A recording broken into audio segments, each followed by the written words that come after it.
Venice വെള്ളത്തിൽ പൊങ്ങിക്കിടക്കുന്ന നഗരം എത്ര കാലം നിലനിൽക്കും?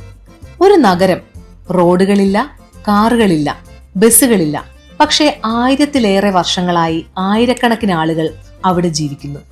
അതാണ് ഇറ്റലിയിലെ വെനീസ്.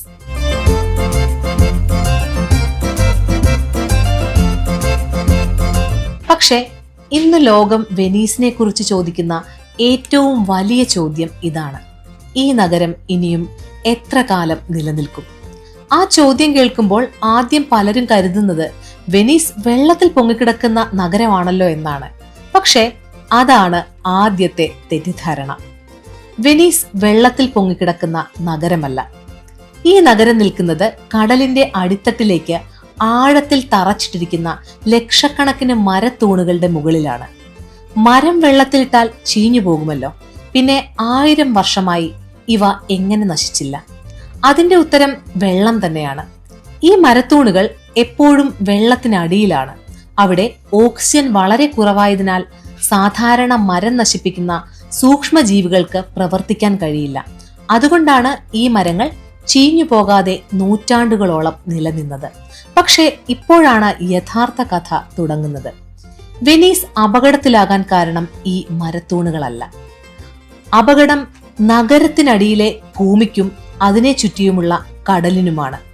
ശാസ്ത്രജ്ഞർ വർഷങ്ങളായി അളന്നു വരുന്ന ഒരു കാര്യമുണ്ട്: വെനീസ് വളരെ പതുക്കെ താഴ്ന്നുകൊണ്ടിരിക്കുകയാണ്. അതേസമയം ആഗോള താപനം മൂലം കടൽ നിരപ്പും പതുക്കെ ഉയരുകയാണ്. ഇത് 2 വ്യത്യസ്ത പ്രക്രിയകളാണ്. ഒന്ന്, നഗരം താഴേക്ക് പോകുന്നു. 2, വെള്ളം മുകളിലേക്ക് വരുന്നു. ഇത് രണ്ടും ഒരേ സമയം നടക്കുമ്പോൾ എന്താണ് സംഭവിക്കുക? പ്രളയങ്ങൾ കൂടുതൽ ഉണ്ടാകും. 1966 വെനീസിൽ ചരിത്രത്തിലെ ഏറ്റവും വലിയ വെള്ളപ്പൊക്കമുണ്ടായി. നഗരത്തിന്റെ ഭൂരിഭാഗവും വെള്ളത്തിനടിയിലായി. അതിനുശേഷം ഇത് വീണ്ടും സംഭവിക്കാതിരിക്കാൻ എന്തു ചെയ്യാം എന്ന ചോദ്യത്തിന് ഉത്തരം അന്വേഷിച്ചാണ് ഇറ്റലി ഒരു ഭീമൻ പദ്ധതി ആരംഭിച്ചത്. അതിന്റെ പേരാണ് മോസ് പ്രോജക്റ്റ്. കടൽ നിരപ്പ് അപകടകരമായി ഉയരുമ്പോൾ കടലിനടിയിൽ സ്ഥാപിച്ചിരിക്കുന്ന ഭീമൻ സ്റ്റീൽ ഗേറ്റുകൾ ഉയർത്തി ലഗൂണിലേക്ക് കടൽ വെള്ളം കയറുന്നത് താൽക്കാലികമായി തടയുന്ന ഒരു സംവിധാനമാണിത്.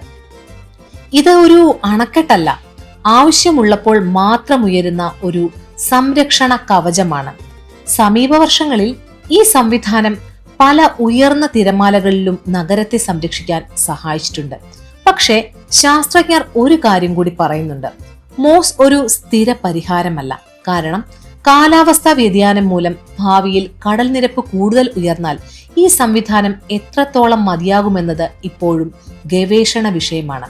ഇനി മറ്റൊരു കൗതുകകരമായ കാര്യം: വെനീസിൽ വർഷം തോറും കോടിക്കണക്കിന് വിനോദസഞ്ചാരികൾ എത്തുന്നു. ഒരു ഭാഗത്ത് അവർ നഗരത്തിന്റെ സമ്പദ് വ്യവസ്ഥയ്ക്ക് വലിയ പിന്തുണയാണ്.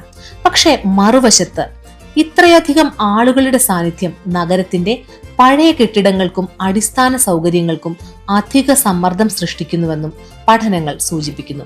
അതുകൊണ്ട് തന്നെ വിനോദസഞ്ചാരികളുടെ എണ്ണം നിയന്ത്രിക്കുന്നതിനുള്ള നടപടികളും ഇന്ന് വെനീസിൽ സ്വീകരിച്ചു തുടങ്ങിയിട്ടുണ്ട്. അപ്പോൾ വെനീസ് നാളെ കടലിൽ മുങ്ങിപ്പോകുമോ? ഇല്ല, അങ്ങനെ പറയുന്നത് ശാസ്ത്രീയമായി ശരിയല്ല. പക്ഷേ വെനീസ് ശാശ്വതമായി അതേ അവസ്ഥയിൽ തുടരുമോ?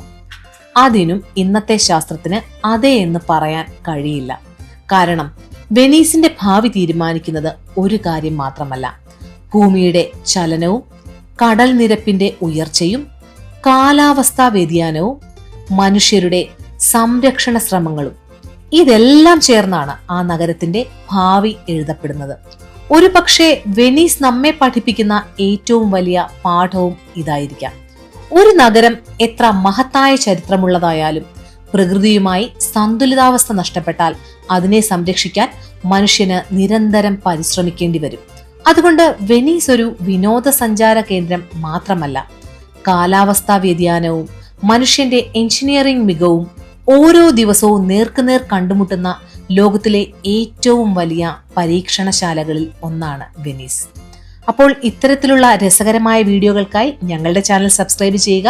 താങ്ക്